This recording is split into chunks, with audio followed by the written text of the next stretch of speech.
नमस्कार, देवभूमि स्पेशल देख रहे हैं आप। आपके साथ मैं हूं स्वीटी। शुरू करेंगे उत्तराखंड की खबरों की ओर। पहली खबर लाल कुएं से है, जहां तराई पूर्वी वन प्रभाग के अंतर्गत लाल कुआं बरेली रेल मार्ग पर ट्रेन की चपेट में आने से एक तस्कर नर हाथी की दर्दनाक मौत हो गई। हाथी की मौत के बाद से वन विभाग में हड़कंप मचा हुआ है। सूचना के बाद मौके पर पहुंची वन विभाग की टीम घटना के कारण का पता लगाने में जुटी हुई है। वहीं हाथी की ट्रेन से टकराकर हुई मौत के बाद वन विभाग और रेलवे प्रशासन एक बार फिर से सवालों के घेरे में आ गया है। बताया जा रहा है कि जिस स्थान पर यह घटना हुई है वहां हाथी कॉरिडोर क्षेत्र अंतर्गत आता है और पूर्वी में भी इसी स्थान के आसपास ट्रेन से टकराकर पूर्व में हाथियों की मौत हो चुकी है। उक्त घटनास्थल लालकुआं कोतवाली क्षेत्र के मुक्तिधाम के पास स्थित है, जहां से नर हाथी जंगल से निकलकर रेलवे लाइन को पार कर रहा था और इसी दौरान वो ट्रेन की चपेट में आ गया।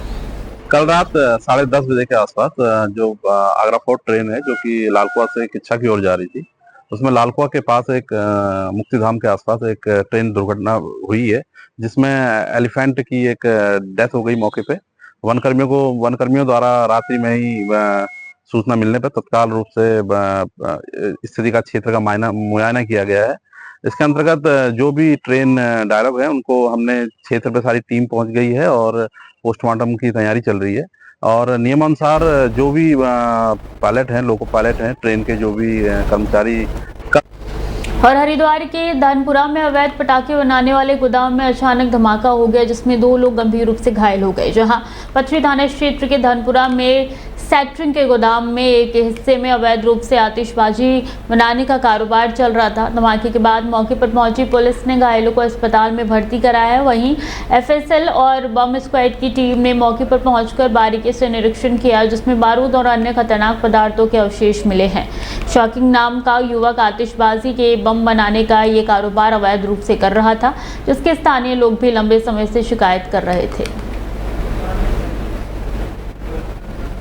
चौकी इंचार्ज यहाँ पे आए तो उस समय जो प्रथम दृष्टया लग रहा था कि ये कबाड़ का काम भी ये शख्स करते हैं, तो कबाड़ के किसी सामान में विस्फोट हुआ। लेकिन उसके साथ ही सर्च किया, यहाँ पुलिस ने थोड़ा संदिग्धता लगी और शायद लोगों का जो बाहर लोग इकट्ठा थे उन्होंने भी कहा कि यहाँ हो सकता है पटाखे बनाने वाला काम इलीगली हो रहा हो। तो इस बिहाफ पे पुलिस ने प्रॉपर्ली पूरे घर को सर्च किया, तो यहाँ काफ़ी ऐसा सामान जो पटाखे बनाने में इस्तेमाल होता है वो हमारी टीम को मिला है। एफएसएल टीम ने इस बात को तस्दीक किया। लाइसेंस जो होता है वो दिखाने से वो नहीं दिखा पाया, उस बिहाफ पर यही लग रहा है कि पटाखे बनाने का। हरिद्वार जिले में लाइसेंसी हथियारों के शौकीनों को जिला प्रशासन ने चेतावनी जारी की है। डीएम ने 2 से ज्यादा लाइसेंसी शस्त्र रखने वाले शस्त्र धारकों को तीसरे शस्त्र का लाइसेंस जमा करवाने के निर्देश दिए हैं। पिछले कुछ समय से जिले में लाइसेंसी हथियारों के दुरुपयोग की घटना बढ़ी है। वहीं जनवरी में कानपुर में पूर्व विधायक प्रणाम सिंह चैंपियन और विधायक उमेश कुमार के बीच हुई फायरिंग का मामला भी काफी चर्चा में है, जिसके बाद डीएम ने इस पर सख्ती दिखाई है। डीएम का कहना है कि गृह मंत्रालय की गाइडलाइन के मुताबिक 2019 से पहले एक व्यक्ति को 3 शस्त्रों के लाइसेंस की अनुमति थी, लेकिन वर्तमान में कोई भी व्यक्ति अधिकतम 2 लाइसेंस शस्त्र रख सकता है। निर्देशों को ना मानने वाले शस्त्र धारकों के लाइसेंस कैंसिल किए जाएंगे। 2019 से पहले ये नियम था कि कोई भी व्यक्ति 3 शस्त्र रख सकता है। उसके बाद से ये नियम हुआ है कि एक व्यक्ति 2 शस्त्र से ज़्यादा नहीं रख सकता। तो पहले बहुत सारे लोगों को 3 शस्त्र निर्गत किए गए थे, तो उसमें से अधिकांश लोगों ने अपने शस्त्र जो है वापस कर दिए थे, कुछ लोग अभी रह गए हैं। तो इसी के क्रम में ये निर्देश निर्गत किया गया था कि किसी भी व्यक्ति के पास अगर 2 से अधिक शस्त्र हैं तो वो जो तीसरा शस्त्र है, क्योंकि 3 से ज़्यादा तो पहले भी अलाउ नहीं था, तीसरा वाला शस्त्र तत्काल सरेंडर करें। हरिद्वार में आज बड़ा सियासी मूवमेंट देखने को मिला। लोकसभा अध्यक्ष ओम बिरला पहुंचे हरिद्वार, जहां खुद मुख्यमंत्री पुष्कर सिंह धामी ने एयरपोर्ट पर उनका जोरदार स्वागत किया। ये दौरा यूं ही नहीं, ओम बिरला यहां खास मकसद से आए हैं। भूपतवाला में बन रहे माता कृष्णा उद्यान का करेंगे उद्घाटन। ये पार्क प्रेम प्रकाश आश्रम ने तैयार कराया है। माना जा रहा है कि इस पार्क का उद्घाटन सिर्फ एक कार्यक्रम नहीं, बल्कि लोकसभा चुनाव से पहले धार्मिक और सांस्कृतिक कार्ड खेलने की भी एक साबित विसात है। प्रेम प्रकाश आश्रम का ये पार्क श्रद्धा और पर्यावरण का संगम दिखाने की कोशिश है और अब जब लोकसभा अध्यक्ष इसका उद्घाटन कर रहे हैं तो साफ है कि हरिद्वार की धरती फिर से सियासत के केंद्र में है।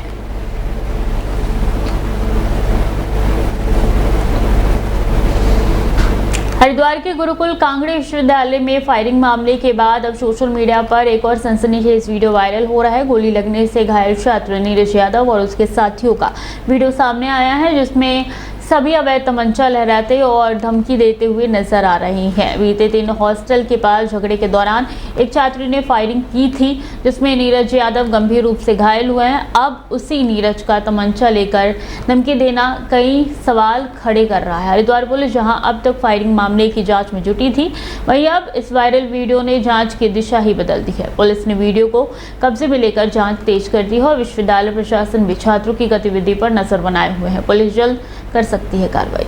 विश्वविद्यालय हरिद्वार यू लड़का है एक सूर्य प्रताप, यूं कह रहा मैं खाने को दे रहा गुरुकुल में, या गुरुकुल हमें खाने को दे रहा। जो उल्टी सीधी वीडियो बनाया कि हम तुमको खाने को दे रहे हो, खाना खुना बंद करा देंगे, तो मेरे भाई बात सुन लिया मेरी। ये जो खाने खुने की बात कर रहा है ना तू, कोई किसी को खाने को दे रहा, जितना बड़ा तू सौदा है ना, जितना पूरा परिवार तेरा। खबर जनपद उधम सिंह नगर के खटीमा से है, जहां खटीमा के मेलाघाट में संविधान निर्माता डॉक्टर भीमराव अंबेडकर की 135वीं जयंती पर ट्रैक्टर ट्रॉलियां से निकाली गई झांकियां। विभिन्न जगहों पर कार्यक्रम कर अंबेडकर जी के जन्मोत्सव को याद किया गया। साथ ही उनके द्वारा गरीबों, वंचितों, दलितों के लिए जीवन भर संघर्ष करने और संविधान निर्माण की महत्वपूर्ण भूमिका अदा करने का काम किया गया है। वहीं समाज के लिए डॉक्टर भीमराव अंबेडकर के द्वारा किए गए कार्य को याद करते हुए पूरे क्षेत्र में गूंजा है जय भीम का नारा। वहीं मेलाघाट क्षेत्र के सामाजिक कार्यकर्ता रामायण राम ने बाबा साहेब के कार्यों पर सराहना करते हुए और उनके दिए गए अधिकारों को जो महिलाओं को दिया गया है सराहना की। उन्होंने कहा है कि हम प्रत्येक साल इस कार्यक्रम को बड़े ही धूमधाम से मनाते हो। पिछले साल की भांति इस साल भी बड़ी धूमधाम से मना रहे हैं, जिसमें लगभग 500 से ज़्यादा लोगों ने इस रैली में प्रतिभा यानी कि भाग ली है। आज जो रैली निकली है 14 अप्रैल 1891 को बाबा साहब जी का जन्म हुआ था और बाबा साहब ने गरीबी में और तमाम कुरीतियों को झेलते हुए बाबा साहब ने इतना पढ़ाई किया कि वह विश्व के नंबर 1 में गिने गए विद्वानों में। और आज उनकी जयंती है। बाबा साहब ने भारत का संविधान दिया था बना करके, और उसी संविधान के तहत हमारा ये देश चल रहा है और हम आज बाबा साहब की जयंती बड़ा धूमधाम से मना रहे हैं। मैं ये कहूँगा कि हमारे मूल निवासी चेतना मंच की स्थापना 2015 में हुई थी और उसी समय से हमारे बुद्ध विहार जो मेला घाट में है उसकी स्थापना हुई थी और उसी समय से हम बाबा साहब की जयंती और अन्य जो हमारे महापुरुष हैं उनकी जयंती हम मनाते आ रहे हैं। इसी क्रम में हर वर्ष की भांति इस वर्ष भी हम बाबा साहब डॉक्टर पहाड़ों की रानी मसूरी में बाबा भीमराव अंबेडकर जी की 135वीं जयंती बड़े धूमधाम से मनाई गई। मसूरी के अंबेडकर चौक पर भारतीय दलित साहित्य अकादमी के द्वारा भव्य कार्यक्रम आयोजित किया गया। कार्यक्रम में पूर्व मुख्यमंत्री हरीश रावत, कैबिनेट मंत्री गणेश जोशी, पालिका अध्यक्ष मीरा सकलानी और अन्य जनप्रतिनिधियों द्वारा बाबा भीमराव अंबेडकर की मूर्ति पर पुष्पांजलि अर्पित कर उनके बताए गए मार्ग पर चलने का आह्वान किया। इस मौके पर उत्तराखंड की 5 विभूतियां पद्मश्री माधुरी बर्थवाल, पर्यावरणविद डॉक्टर त्रिलोक चंद्र सोनी, पशु प्रेमी रमेश चमोली, डॉक्टर खजान सिंह चौहान, डॉक्टर अरविंद राणा और उप जिला चिकित्सालय के मुख्य चिकित्सा अधिकारी डॉक्टर यतेंद्र को बाबा भीमराव अंबेडकर फेलोशिप अवार्ड से सम्मानित किया गया। वहीं अलग अलग स्कूलों के 25 छात्रों को राधेश्याम सोनकर स्मृति सम्मान के साथ छात्रवृत्ति दी गई। 40 पर्यावरण मित्रों को सकुशला सोनकर स्मृति सम्मान से सम्मानित किया गया। बधाई देना चाहती हूँ सुनील सोनकर जी को कि उनके माध्यम से ये जिस तरीके का कार्यक्रम आयोजित किया जाता है, डॉक्टर भीमराव अंबेडकर जी की जयंती जिस धूमधाम के साथ मनाई जाती है, उसके लिए सुनील सोनकर जी और उनकी पूरी टीम को बहुत बहुत बधाई। साथ ही देखिए आज के परिवेश में मुझे लगता है कि डॉक्टर भीमराव अंबेडकर जी के जो विचार थे, उनकी जो विचारधाराएं थी, उनको फिर से इस बदलते परिवेश में फिर से एक बार भारत के संविधान के निर्माता डॉक्टर भीमराव अंबेडकर जो भारत रत्न से सम्मानित है कि 135वीं जयंती है और मसूरी में आज एक सम्मान समारोह यहाँ पर रखा गया जिसमें विभिन्न क्षेत्रों में अग्रणीय काम करने वाले लोगों को सम्मानित किया गया है।